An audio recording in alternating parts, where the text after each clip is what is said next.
6 महिन्यांपूर्वीच मुंबई महापालिकेत उपमहापौर स्थायी समित्यांचे पदाधिकारी यांच्यासाठी 12 स्कॉर्पिओची खरेदी झाली होती। मात्र त्या गाड्या प्रवासासाठी सोयीस्कर नाहीत म्हणून आम्हाला इनोव्हा कार द्या असा प्रस्ताव मुंबई महापालिकेने मंजूर केला होता। त्यावरून चौफेर टीकेची झोड उठल्यानंतर मुख्यमंत्री फडणवीस यांनीही या प्रकारावर नाराजी व्यक्त केली। त्यानंतर अखेर हा प्रस्ताव बासनात गुंडाळण्यात आला। 6 महिन्यांपूर्वीच महागड्या गाड्या खरेदी केल्यानंतरही पुन्हा नव्या गाड्या खरेदीसाठी उधळपट्टी करणाऱ्या मुंबई महापालिकेनं चौफेर टीकेनंतर आता प्रस्ताव मागे घेतलाय। मुख्यमंत्री देवेंद्र फडणवीसांनीही याबद्दल नाराजी व्यक्त केली। मुंबईकरांचा पैसा हा त्यांच्या विकासासाठी आहे की दर 6 महिन्यात अधिकारी नेत्यांसाठी नव्या गाड्या खरेदीसाठी असा प्रश्न मुंबईकर विचारू लागले होते।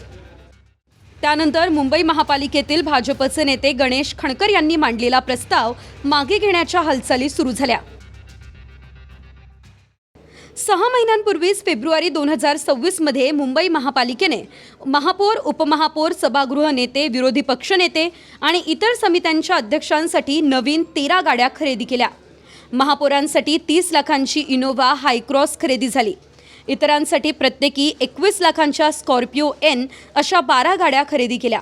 आश्चर्य म्हणजे ही खरेदी मुंबई महापालिकेवर प्रशासक असताना झाली, म्हणजे महापौर, नगरसेवक, सभागृह नेते अस्तित्वात नसतानाच त्यांच्यासाठी 2 कोटी 16 लाखांच्या गाड्या खरेदी केल्या गेल्या।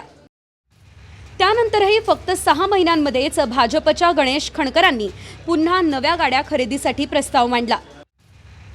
त्यांच्या मते 6 महिन्यांपूर्वीच ज्या इतरांसाठी 12 स्कॉर्पिओ गाड्या खरेदी झाल्या त्या प्रवासासाठी सोयीस्कर नाहीत। त्यामुळे उपमहापौर, सभागृह नेते, विरोधी पक्षनेते यांच्यासह इतरांसाठीही 30 लाख रुपयांची इनोव्हा क्रिस्टाच खरेदी करा असा प्रस्ताव दिला गेला।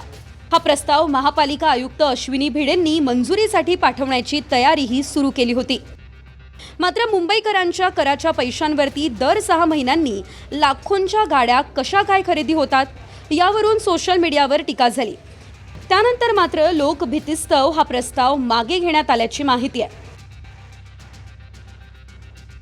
मुळात जर महापालिकेतल्या कारभाऱ्यांना मुंबईच्या रस्त्यांवर स्कॉर्पिओमध्ये बसूनही जर सोयीस्कर वाटत नसेल तर रस्ते किती सुमार दर्जाचे आहेत, सामान्य मुंबईकर रोज त्यावरून कसा प्रवास करतात याची उत्तरं त्यांनी आधी द्यायला हवी।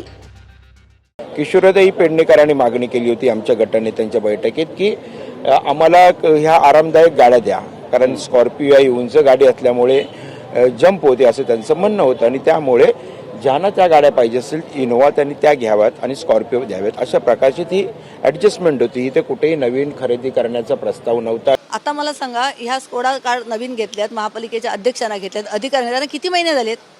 आणि असं नाही आहे म्हणजे ते कोणत्या कंपनीचे आहे म्हटल्यानंतर म्हणण्यापेक्षा जेव्हा याच्या निविदा निघाल्या तेव्हा त्या योग्य आहेत की नाही हे बघून जर महापालिकेने ठरवलं असेल स्कॉर्पिओ घ्यायच्या, तर आता 6 महिने पण नाही झाले, 6 महिन्यानंतर लगेच त्यांना इनोव्हा कारची का गरज बसली?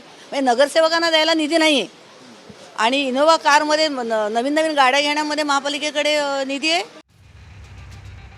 काही दिवसांपूर्वी मुंबईचे उपमहापौर यांनी तर रस्त्यांमुळे पाठदुखी होते त्यामुळे मला महापौरांप्रमाणेच महापालिकेजवळ सरकारी बंगला द्या अशी मागणी केली होती।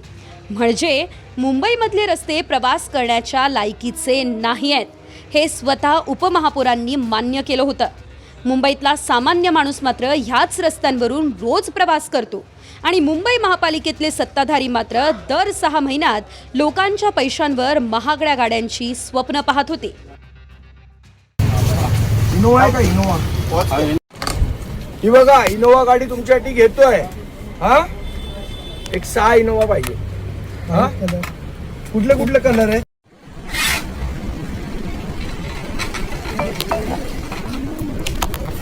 चल, ओके, 6 इनोव्हा द्या।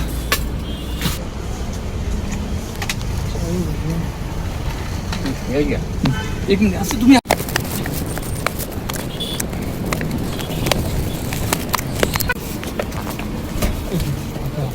काकांकडे 3च इनोव्हा आहेत, शुक्रवारी अजून 3 इनोव्हा आणून देणार आहेत, तेव्हा पाठवीन।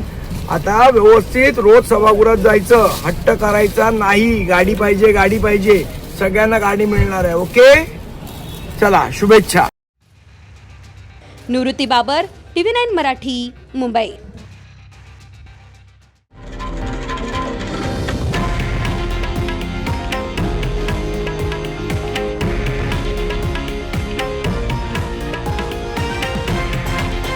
हे आहे देशातील नंबर 1 न्यूज नेटवर्क आणि आपण पाहत आहात TV9 मराठी, एकमेव.